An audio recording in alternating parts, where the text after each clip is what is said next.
நிச்சயமா ரொம்ப நிச்சயமாக நிச்சயமாக நிச்சயமாக உங்க கால் பண்ணதுக்கு ரொம்ப நன்றி. இதான் நானும் கேட்கணும்னு நினைச்சேன் டாக்டர். ஒரு பல் மருத்துவரை வந்துட்டு இந்த இயக்கத்தை எப்படி கொண்டுட்டு வரணும்ன்ற ஒரு எண்ணம் வந்துச்சு டாக்டர். அதுதான் மிக முக்கியமான விஷயம். அதுதான் இந்த 2 கவிதைகளை கூட நீங்கள் அதற்கு காரணமாக எடுத்துக்கொள்ள வேண்டாம். பல் மருத்துவர் என்பது என்னுடைய முழு நேர பணியாக இருந்தாலும் அது ஒரு புறம் நடந்து கொண்டிருந்தாலும் இந்த சமூகம் தான் நமக்கு எல்லாவற்றையும் கொடுக்கின்றது. இந்த சமூகத்தில் உள்ள நோயாளிகளை வைத்துத்தான் நாம் பல விஷயங்களை கற்றுக்கொள்கிறோம். இந்த சமூகம் தான் நம்மை நன்றாக வாழ வைக்கின்றது.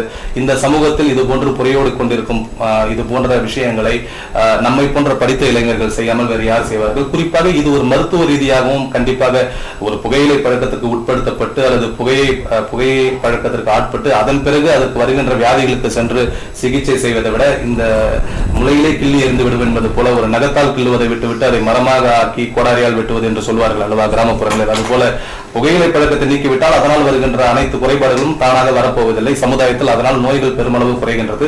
இந்த கருத்தை வலியுறுத்தித்தான் நாம் நம்ம இயக்கத்தின் சார்பாக பல கடிதங்கள் வாரம் இந்த நிகழ்ச்சியுடைய அப்டேட்ஸ் எல்லாமே சென்று கொண்டிருக்கின்றது. எங்களை பொறுத்தவரை டெல்லியில் உள்ள சில உறுப்பினர்கள் நரேந்திர மோடி அவர்கள் சொன்னதற்கு கூட நமது இயக்கம் கூட ஒரு காரணமாக இருக்கலாம் என்று சொல்லியிருந்தார்கள். அது மிகுந்த மன மகிழ்ச்சியை தந்தது.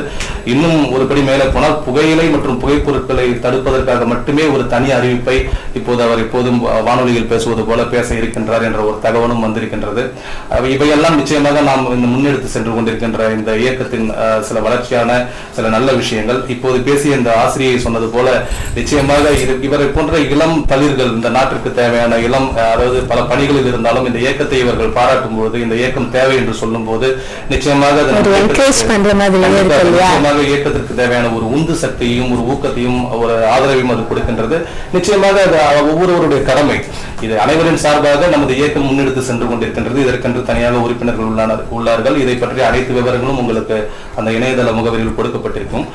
இதில் ஒவ்வொரு தனி மனிதனாக ஒவ்வொருவரும் செய்ய வேண்டியது உறுப்பினராக அவர்களை இணைத்துக் கொள்ளும் பொழுது இந்த இயக்கம் மேலும் வலுப்பெறும். மற்றும் இந்த இயக்கத்திற்கு இந்த புகையில்லா சமுதாயத்தை படைக்க வேண்டும் என்று எத்தனை பேர் விரும்புகிறார்கள் என்பதை சமூகத்துக்கு நாம் எடுத்துக்காட்டுவதற்கு ஒரு வாய்ப்பாக அமையும். நான் முதலிலே சொல்வது போல இதனால் அவர்கள் இழக்கப் போவது எதுவும் இல்லை. ஆனால் இந்த சமூகம் அடைய போவது மிக நிறைய விஷயங்கள் இருக்கின்றன என்பதுதான். ரஜினி சார் கூட பேசியிருந்தாங்க இந்த விளம்பரத்துல பாத்தீங்கன்னா. ஆமா ரஜினி சார் அது ரொம்ப முக்கியமான விஷயம் நீங்க கேட்டது. காலை வந்திருக்காங்க பார்க்கலாம். ஹலோ வணக்கம்.